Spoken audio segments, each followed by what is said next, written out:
Hello and welcome to Mountain Climbers. I'm your host and fellow mountain climber, Whitney. And as you can see, I'm back in my studio and I am so excited. I'm so glad that I'm healthy to be out here again and it's warm enough for me to be out here again. So it's definitely a good day.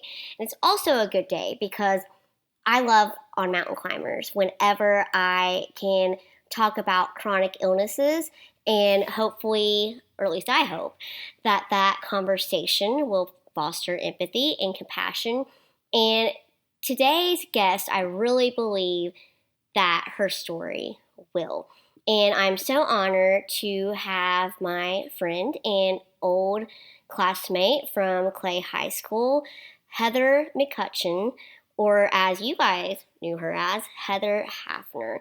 And I also love that we're doing her interview during May because it's Lupus Awareness Month. And Heather has lupus, and that's what she is talking about today.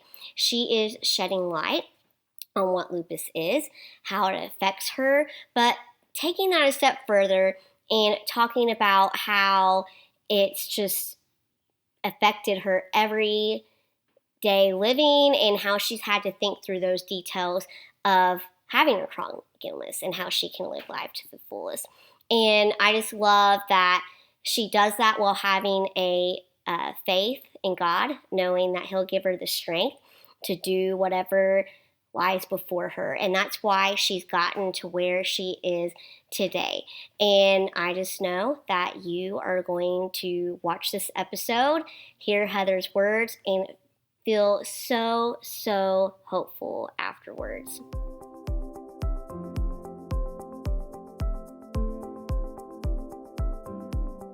Hey Heather, welcome to Mountain Climbers.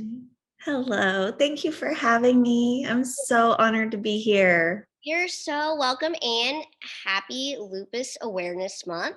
Thank you. I am so excited to hear your story. I, of course, know you have lupus, but I don't know how that came about. I don't know your story. And so I can't thank you enough for shedding light on what lupus is. But not only that, just the day to day things that people with chronic illness have to face and think through that healthy, able bodies, people just don't have a clue. So, anytime we can foster awareness and empathy here on Mountain Climbers, it's my favorite thing to do. So thank you for that. I appreciate it. You're Um, welcome. so, we're just going to jump into it. I'm sure most people know or heard of lupus, but they might not know fully what that entails. So I would love for you just to explain what lupus is and how it affects your body. Absolutely. Lupus is a chronic, incurable autoimmune disease. Involves a lot of inflammation in the body. It can affect any body tissue and any organ system in your body. So it doesn't just affect one part of your body. It's really, that's why they call it systemic lupus erythematosus, because systemic, meaning it affects every part of you. And what happens in lupus is the immune system doesn't work properly. And so in a healthy body person, our immune systems are designed to fight off bacteria and germs and viruses, but in lupus, we don't have that protection. Our immune system is basically confused and attacks our own healthy tissues and organs and tries to shut organs down inside our bodies.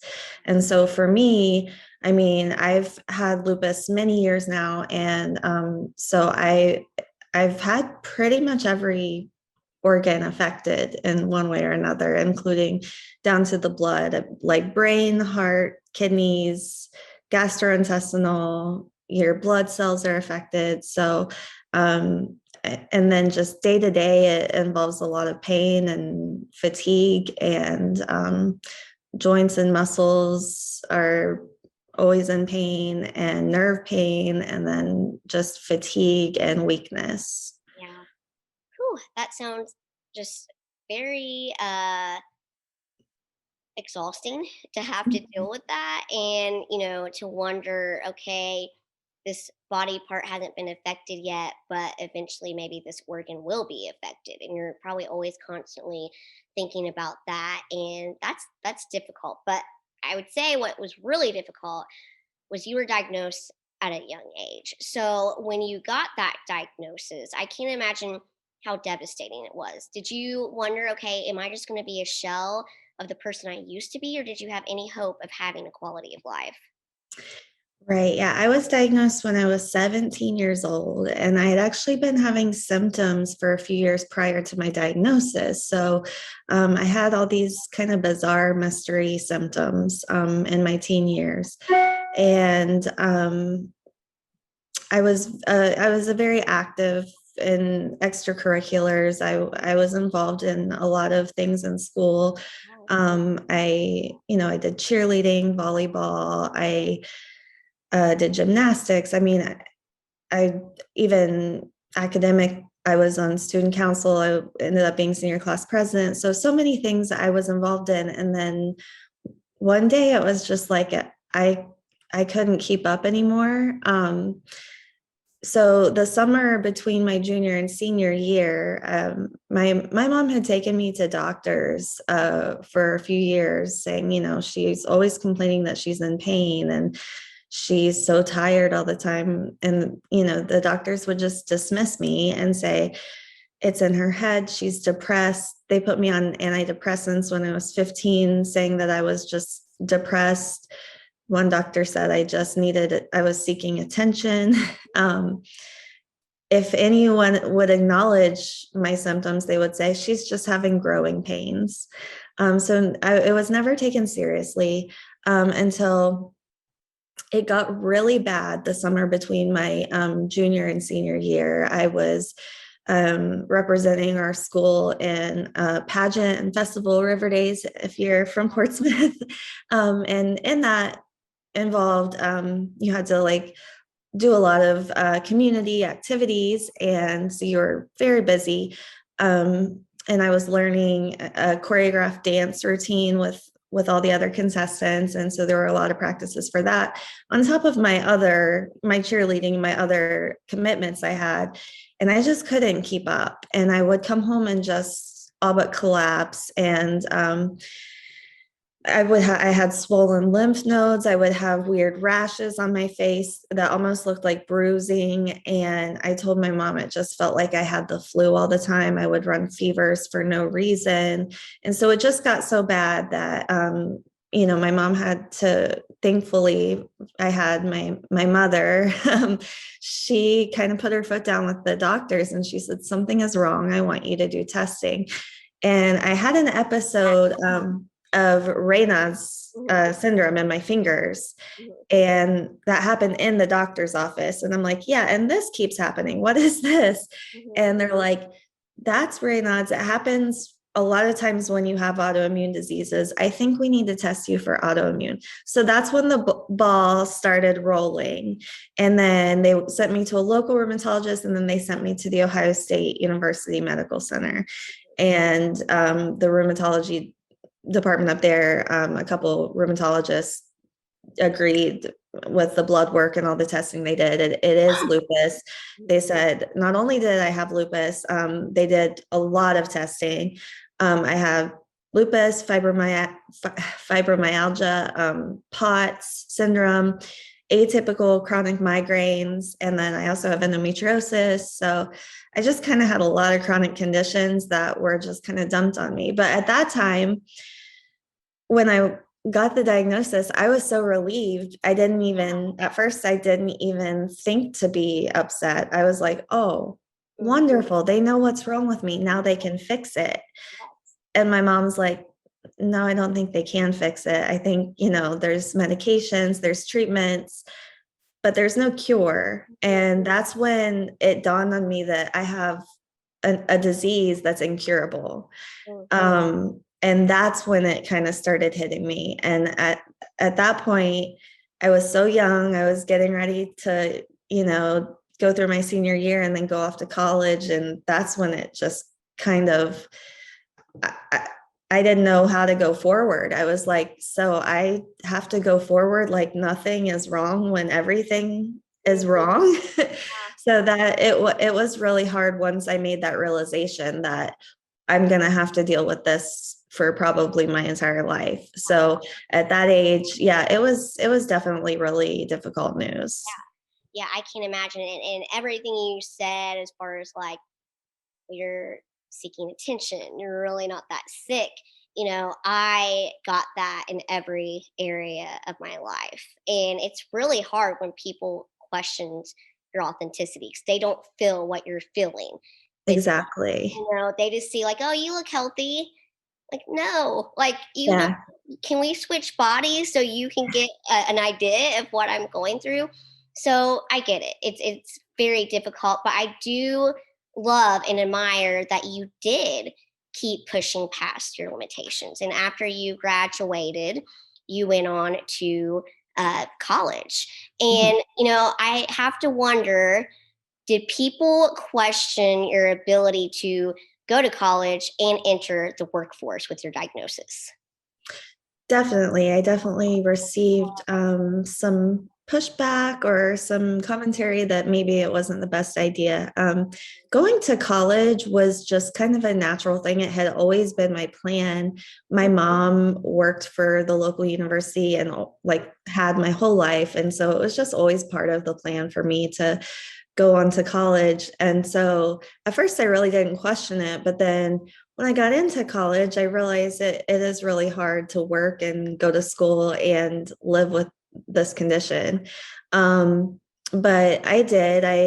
I I'm stubborn by nature and I don't like to take no for an answer. So when people tell me I can't do something, I'm going to put my foot down and just do it. So Mhm. that's, if you ask my husband, he would say maybe that's his least favorite quality about me, but it has come in handy a time or two. But yeah, so I just decided I wasn't going to give up on my dreams. So I just pushed forward. And then I started college. And then about a year into college, I decided I wanted to relocate and move to Florida. So that's when I moved down here. I was 18 and just transferred schools to a health science private college in Orlando. And that's where I got both of my degrees. And yeah, so it was, and then college years were like a whole different, it was so challenging to try to navigate those years. Is Yeah. such a difficult time anyway, but with the hospitalizations, because as time went on, I would have more complications of the lupus and I would have complications that I would end up in the hospital or not be able to walk. Sometimes I needed a wheelchair. Just different things like that that would make college really difficult. But I mean, I made it through. I thank the Lord I made it through. Mhm. But yeah, and I also had, I wanted to mention too, I'm sorry, in college, I had a professor because I got 2 degrees. My associate's is in radiography. My bachelor's is in health and biomedical sciences. So when I was working on the radiography, we did clinicals and I didn't tell anybody about my illnesses usually right off the bat. I've always followed like a need to know basis thing. Like I'll tell you if it gets to the point where I need to tell you. Um, so I used to, I should say. Now I'm a little bit more open about it. But in college, they had switched up my medications. There's a lot of medications I've had to take over the years for my lupus. And one of the medications they put me on in college when I was doing my clinicals for x-ray was basically it was a chemotherapy agent. So it made me really sick. So I was having a hard time at clinicals. The days I did it once a week, and then the days after that, I would go to clinicals and be really sick. So I ended up talking to one of my professors, and he was super gracious and wonderful. And he adjusted my clinical hours for me and made it work, which was wonderful. But he did give a disclaimer. This is once he knew I had lupus, he's like, this is a really physically taxing job. So maybe you need to consider a different degree. Maybe you need to go another way. Yeah. And looking back now, I probably would agree with him. I probably should have Yeah. pursued a different career, because it is physically taxing and I already had enough going against me physically. But like I said, I was stubborn. So I said, no, I'm going to keep going. Yeah. Yeah, and but that's another layer of, what people don't see is people with chronic illness is we have to constantly humble ourselves and be like, you know what, it's okay, even though I don't want to. And especially when you've had people question, like, are you, an attention seeker? You don't want to like get in a wheelchair. You don't want to walk with a cane. You don't want to have to tell people like, okay, I've reached my limit. It's very difficult. And you hear hurtful words and people make assumptions. So how did you deal with that? And in that process, what promises did God give you to stand on? Yeah, I did deal with some hurtful things over the years. There were people, not just the doctors in the beginning, but there were people after my diagnosis that would say, that would just think you're just lazy or make comments that you're just lazy. Why do you have to sleep so much? Why can't, Wow. we meet at 6 o'clock in the morning to study for these tests. I had a group of friends that would meet early to study. I couldn't make it. Wow. Um, and they just didn't understand, oh, you're so lazy and that kind of thing. And I really just wanted to be like, I'm not lazy. I am fatigued, and I am a level of fatigue that I feel like most of you probably have never felt. And that's my day to day. So yeah, it was really hard. Mhm. Really hard. I would take the elevator a lot in college when my friends would be taking the stairs, and they, I know they didn't mean anything bad by it, but it just still hurt. Like, we'll see you at the bottom, old lady. Like, and Oh, it's just isolating. Like, yes. Oh my goodness. just that kind of thing, just little things that I'm sure people didn't really mean to Yeah. be hurtful that do, just because you're extra sensitive because of your illness. Mhm. But thankfully, God just put the most supportive people in my life. I did have to go through a lot of years without that support, but I Mhm. mean, now I have friends that understand completely. And when I say I can't make it, they'll come sit on the couch with me, when I have to just lay here with my electric blanket, because I physically can't. So I have friends that are supportive, and family, that are extremely supportive and more understanding. So I think that's really how God helped me Yeah. get to the point of where I'm not hurt by the Yeah. negativity. And it really heals your heart. It took me like you a long time to get that support system. Friends wise, my family always supported me, but friends wise, who understood what I was going through and gave me that compassion and empathy.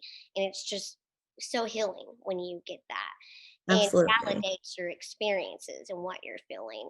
And so, you pushed through, your college experience, you surpassed those limitations, and you became an x ray tech. And I just applaud you because you're breaking stigma of like, well, people with chronic illnesses, they probably shouldn't do this or that. But you're showing people that we can surpass our limitations and we can do things that people wouldn't think we could do. However, having a chronic illness myself, I understand that so many days we push past the pain and exhaustion with a smile. And a lot of times we do it so well that people don't even realize what we're going through. So I would love for you to shed light on that. Yeah. Well, with my career, when I first started, I was younger, but I was still going through a lot. And Mhm. again, I feel like when I struggle, God puts people in my life Mhm. that can just give me the support I need to keep pushing through. So, my very first job, of course, again, I was afraid. I didn't want to say anything about being chronically ill. And my first job as an X-ray tech, my my manager, we started talking because I had to call out a few times, and I was like, I'm gonna have to explain what the problem is. And she ended up being close to from where I'm from. She was from South Point, Ohio, and like her sons had played basketball against my brother and like all kinds of interesting things. But she understood because her husband had an autoimmune disease, and she's like, I understand completely. And she was the most supportive person.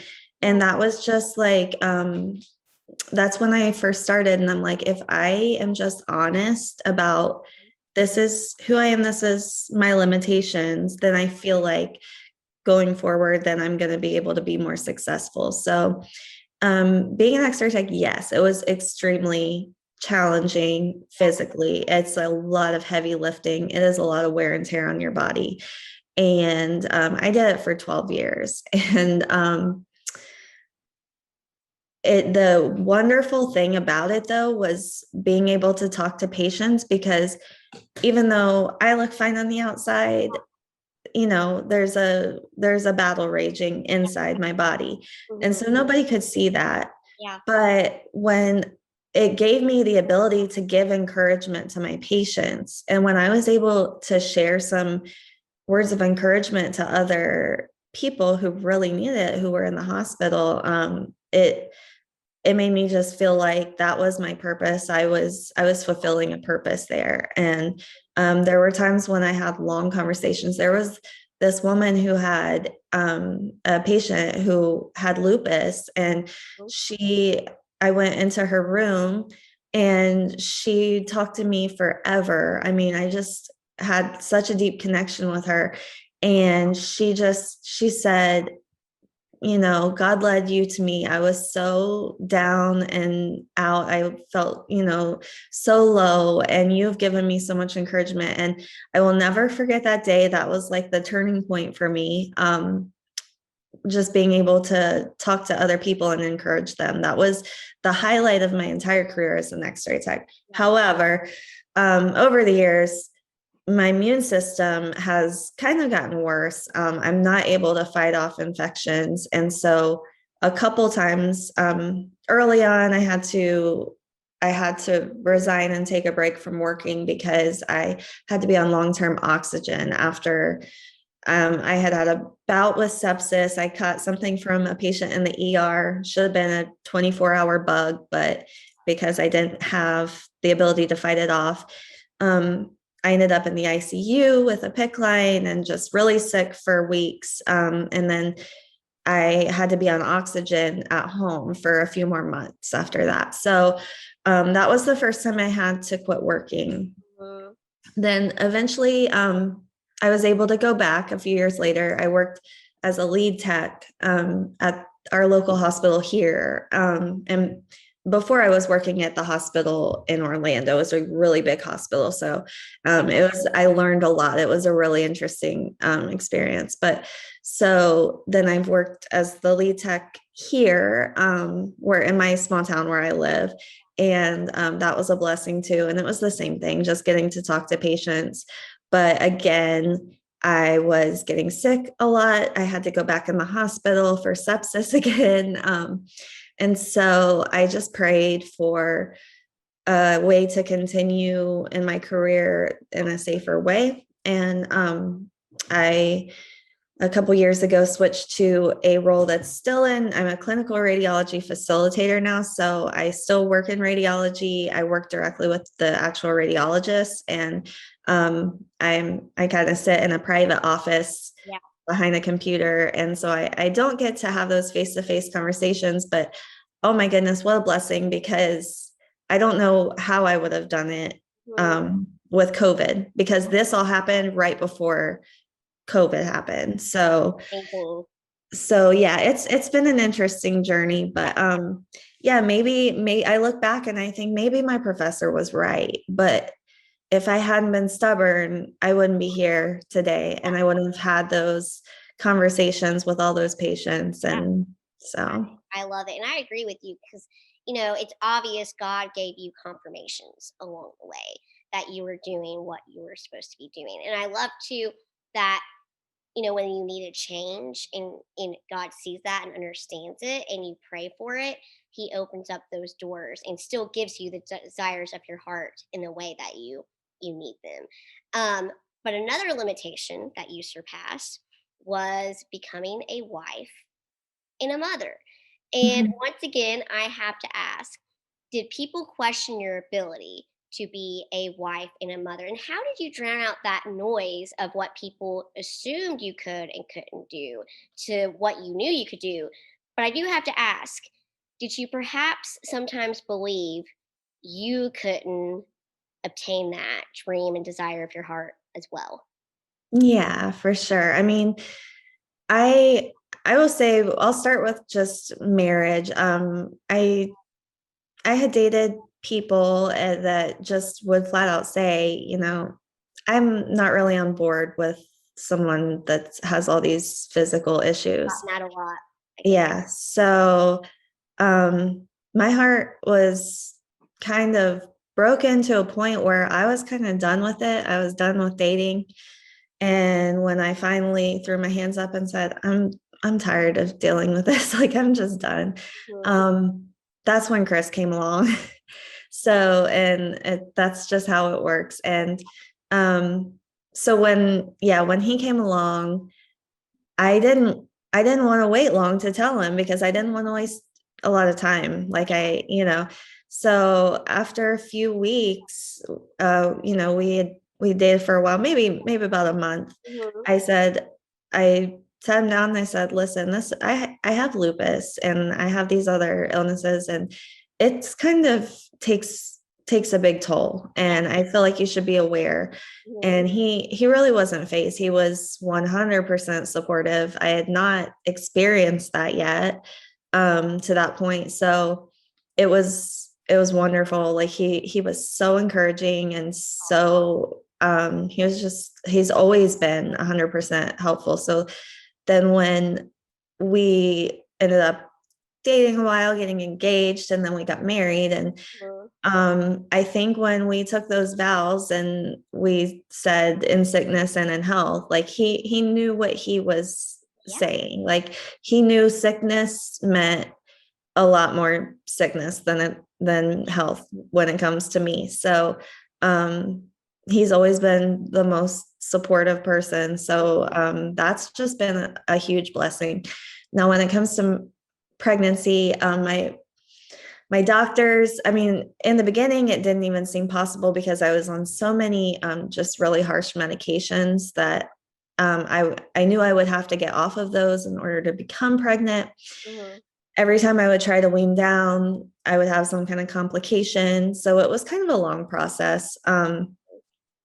And then I would talk to my specialist about it, and they weren't super supportive. Oh, why don't you just adopt? They were more they would rather me be cautious, and they're like, why don't you just adopt? But it was just, I mean, I've always wanted to be a mother. That was that was the one thing I've known forever, that I just wanted to be a mom.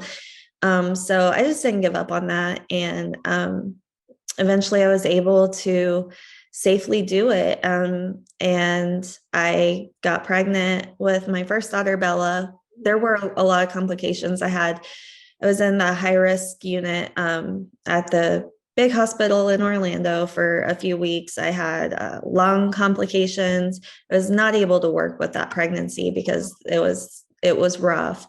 But I mean, it we have Bella and she's beautiful, and so it was worth all of it, all of the risk to me. And then a few years later, I had that desire again, and I was able to get pregnant again. I was really fortunate. Um, but my mom was very worried. I will say, not to call my mom out specifically, but I mean, my grandmother, other people in my family, they were just worried for me. They saw like how scary it was. Bella had a pretty traumatic birth, and it was scary for them to have to go through. So I understand where they were coming from. But when I became pregnant with Lennon, I knew that they didn't want me to try again, Mhm. just out of fear, which is understandable. But so I was terrified to tell my mother. I was 16 weeks pregnant before I told her I was pregnant. So, And you're which was a task because I had hyperemesis gravidarum with Lenny, so I was sick all the time. But I somehow hid it from my mom for gotta 16 weeks. ask But though, you were always a stick. So yeah, I'm sure you showed very early in your pregnancy. So how did you hide it from your mom? I think I think she knew and just didn't acknowledge it. And then after I told her, she's like, "Yeah, I had a feeling." she's she's like, "I had a feeling." I'm like, "Well, why didn't you say anything?" She's like, I don't know. I had a feeling. You show pretty early." so so yeah, but I mean, thankfully, that pregnancy was good. Lenny was born healthy. And when you have lupus too, there's something called neonatal lupus they have to check for. It's always considered a high risk pregnancy. So I had a lot of extra appointments. I had to see a maternal fetal specialist the whole time. So pregnancy was a kind of a huge ordeal. So Mhm. after I had two successful pregnancies, we kind of decided to count our blessings at that point, and we were done now. No more pregnancies. I ended up actually having endometriosis complications last year, so I had to have a hysterectomy, total hysterectomy. So, but we still don't know. I mean, it's still on both of our hearts to adopt one day. So I'm not saying our family is complete, but no more pregnancies for me. But yeah, I feel like that it was just such a blessing to be able to have those two babies. And yeah, there were naysayers, but again, I'm stubborn, and it was fine. Yeah. I think it's not only you being stubborn, you trust God and you know He's going to take care of you. And He puts those desires in our heart and He honors them. And even if getting to that desire is tough, He will give us the strength to climb that mountain and get to mountaintop victory. So I get the stubborn part 'cause I'm just a little bit stubborn too. But I think there's that whole other layer of that you have a strong faith and you know what our God is capable of. And so I kind of want to segue back to dating.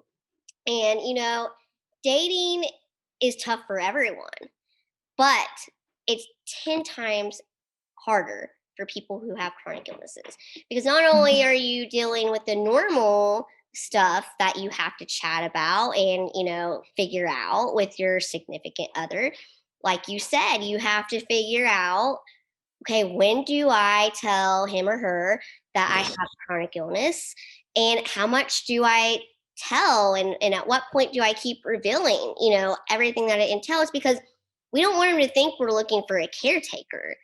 We want them to know that we want Yeah. a helpmate, we want a best friend, we want a soulmate. So I would love just for you to go more in depth of your discussion with Chris, how you felt, because it is nerve wracking because you don't know how they're going to react. Yeah. Yeah, I just remember being like, I understand if this isn't something you want to deal with, but this is kind of a huge part of my life. Like I have to take a lot of medications every day. I'm not able to go out and do a lot of things. A lot of times I have to stay home and rest. Like I wanted him to know the impact that my illness has. Cause Mhm. I mean, I try to power through, but I'm still chronically ill and it still wins a lot of the time. So it just requires a lot of rest. And so we were in our 20s, early 20s, really. I think we started dating when I was like 23, 20, yeah, 23. Um, and and I just wanted him to really understand. And he did, like he did all this research on his own, and he was just super supportive. And I remember he he lived like an over an hour away when we first started dating. And he ended up moving and renting a house close to where I lived, so that we could Yeah, be closer, when things got more serious. yeah. And he would come over. It's kind of embarrassing probably, but I would be so sick sometimes that the only thing that would help my nausea, because I have a lot of nausea with lupus, is eating like ice chips. But I remember being like pretty much bedbound at one point. And he would just, we had plans, and of course I had to cancel the plans. And I'm like, just forget it, go out, maybe go out with a friend or something. And instead, he came over and spoon fed me ice chips when I was like in bed under my electric blanket. So, I love so that was when early on, and that was when I kind of knew like he's not, I mean, he's for real that. and he's in it. And so it's just always kind of been like that. He's always been supportive. Mhm. He's the one that, and we're a good match, because when I get really sick and he's like, okay, it's time to go to the doctor, you need, something's up. And I'm always, like I said, stubborn, and he always is like, no, you're gonna go now. Like he's, so it's been nice. I mean, I'm amazed that I had so many experiences where they like, another thing with lupus is you're pretty much allergic to the sun. You cannot be in the sun, which Oh, is interesting when you live in Florida, the Sunshine State. So I remember trying to go to the beach, because when I was young and not using my wise decisions, I would just try to fake it till I made it. yeah. And I went to the beach and got really sick from being in the sun. And I'm like, I need to go home. And I was with a couple of friends and a guy that I liked, and he refused, like he refused to take me home. And so I was just like, that was just one of many experiences. And then I had other experiences in dating where they would just say, this isn't really my cup of tea. I don't want to take this on. So for to be so different with Chris, I knew Yeah. he really understood, and he really cared and wanted to, yeah. Yeah. Well, I've never met him, but we're friends on Facebook, so I saw, your dating story and all that, and I appreciated him so much for his attitude, his empathy, wanting to take care of you, but not enable you. And I just, he really was your helpmate. And Mhm. I appreciate that. For me, it gives me hope that I'll find someone like Yeah, that someday. So I really, absolutely. I appreciate him, and I thank him for just his outlook. Um, but one thing that's hard is things that we have to deal with that people say to us, the assumptions, the hurtful words, and people sometimes think we're not dependable. They sometimes think that we're just a little bit helpless. Or sometimes people are even brazen enough to tell us to our face that they don't think we can achieve our goals and dreams. And that's hurtful. And even though, you hear the cliche saying you shouldn't care what people say, that's lame to me because, it is going to wear on you. And we're human. That's just a fact. Mhm. And so, what I would love to know is how did you get past the way people saw you to how God saw you? Yeah, I mean, just like you said, we're human. So for a long time, all that stuff just really got to me. And then I I don't know like when it shifted, but what happened was I started opening up more Mhm. and sharing my story, because um I didn't want to be seen as someone who was limited, but I I wanted to share my story because I had found when I did open up, it would inspire other people a little bit. And that's what would give me strength, is when I felt like I was helping other people. So I kind of just prayed, and I felt like God had God knows what he's doing, and he had given me a gift to be able to relate to people and inspire people through my story and through my journey with chronic illness. Mhm. And so when I started opening up more, that's when things kind of shifted for me. Mhm. And I felt like I was fulfilling something that God wanted me to do. And then it was so interesting because then people started knowing, they would hear lupus and, oh, my friend Heather has lupus. That's how I know that. You should talk to her. And then they would connect me to people who were newly diagnosed. And I've been able to help other people who are newly diagnosed with lupus and other chronic illnesses that are similar.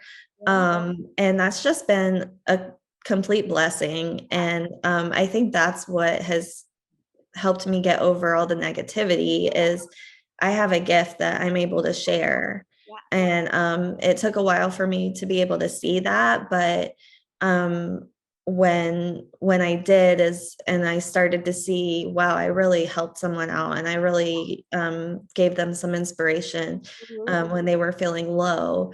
Yeah. That that's what gave me the strength to keep fighting and keep standing. Yeah. And that really makes it all worth it when you can find purpose in the midst of the climb. And if you can help people get to their, mountaintop victories, then yeah, it's all worth it. And we all want to feel like we have, a purpose. And when God shows us that, that's just one of the most fulfilling feelings in this world. So I'm so thankful he did that for you. And this last question is kind of a two-parter. Um, Okay. First of all, I just would love for you to give advice to healthy, able bodied people who don't have to think about the day-to-day details that goes into living with a chronic illness. How would you tell them to foster empathy and compassion to the chronic illness community? And then lastly, on a final note, I would just love for you to encourage people with chronic illnesses and just tell them how they can look past of how the world sees them to the powerful truth of how God sees them. Absolutely. Yeah.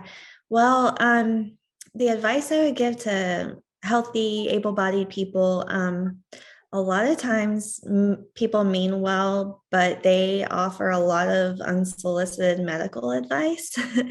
and and I know they mean well, but it's usually not super helpful. Just to be blunt, because I, at least I have tried everything. I promise you. Like, we want to be healthy. When you have an incurable illness, you try everything to not, I mean, you try everything to feel better. So the diets, like any diet you tell me to try because it helped your cousins and whatever, I've probably tried it. It's just not super helpful because it comes across like, oh, try these essential oils or try this diet or whatever it may be. I know you mean well, but it comes across as you're not trying hard enough, and that just doesn't come across as very compassionate. So that's one thing I would say. Mhm. um, and then just I just take examples from my friendships and my family members and the ways that they have supported me. Mhm. And that's just acknowledging my struggle. I know people that I feel like maybe they're like, maybe if I just act like she's completely healthy, it'll be better. But it's really not. It's just easier for me to be open. And so um like when I'm 15 minutes late, my girlfriend, she's like, of course you're late, you're exhausted, you have fatigue. Like, she acknowledges that, like, of course you're having all these struggles. And so that just makes me feel really seen. um so that's another thing, like, for healthy people, if you just acknowledge the behind the scenes struggle, it's just really helpful. You know, I I just want people to understand, I guess, what you see is not what goes on. Like, it takes so much effort to be able just to function day to day. Yeah. And there's just so much exhaustion and fatigue and pain, and there's always pain. I've never had a day in the past 16 years where I didn't have pain in my body somewhere. Mm-hmm. So if I just want people to educate themselves and to understand that. And then I feel like just showing support. May is Lupus Awareness Month. Just like if you have a friend that has a chronic illness, kind of look like, for lupus, we have Lupus Research Alliance, we have Lupus Foundation of America. Just get on some of those things, find ways you can help. It doesn't have to be monetary, but just ways you can show support. And that, just all of those things are really helpful ways that healthy people can foster empathy towards the chronic illness Yeah. community. Yeah. Yeah. And then as far as, people who do have chronic illnesses, how can they look past how the world sees them, how God sees them? Absolutely. I mean, that's so tough because I know it's such a personal journey for everybody. Um, for me, like I said, I was able to find strength when I started to open up more about my illness. Yeah. I used to have shame about it when I was first diagnosed. Mhm.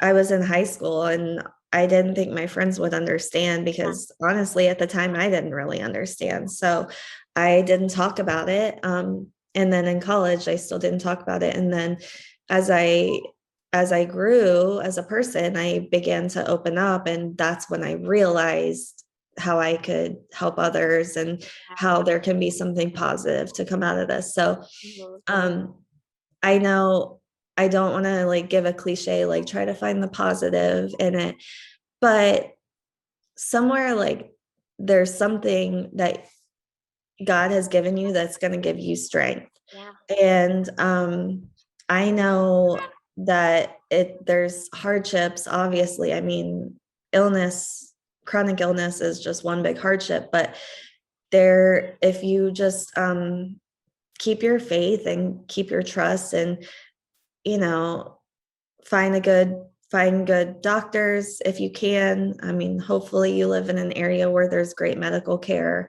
Um, and I went to the Mayo Clinic to just confirm everything when I first moved to Florida.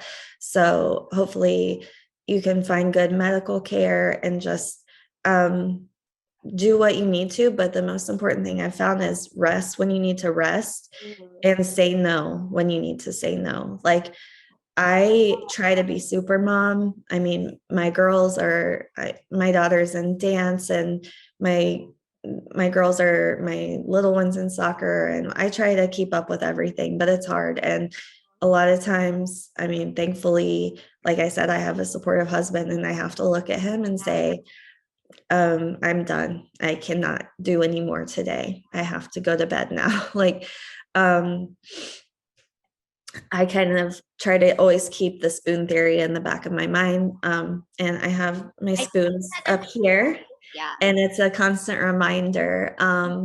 Just, I don't have the same spoons that my husband has, or that even my mom has, or that anyone else has. So I try to keep that in mind because a lot of times I forget. And I think I'm supposed to be able to do as much as my girlfriend, and she has two kids and she's able to keep up and she has the energy, Mhm. but I don't have the same.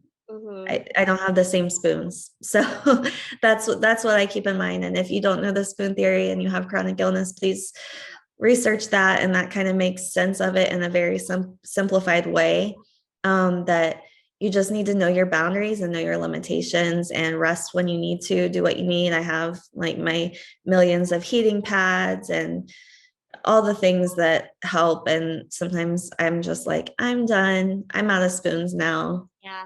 Yeah. Someone help. And this support system I have is just wonderful for that. Yeah. It's fantastic.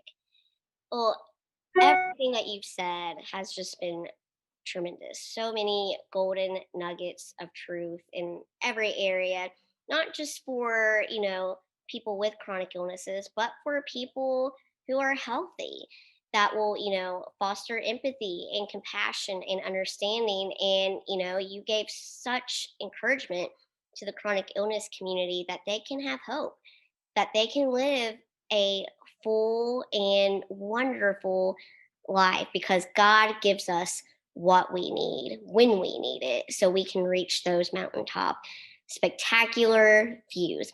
And because of that, you show this profound truth. When your strength comes from the right source, there's not a mountain you can't climb.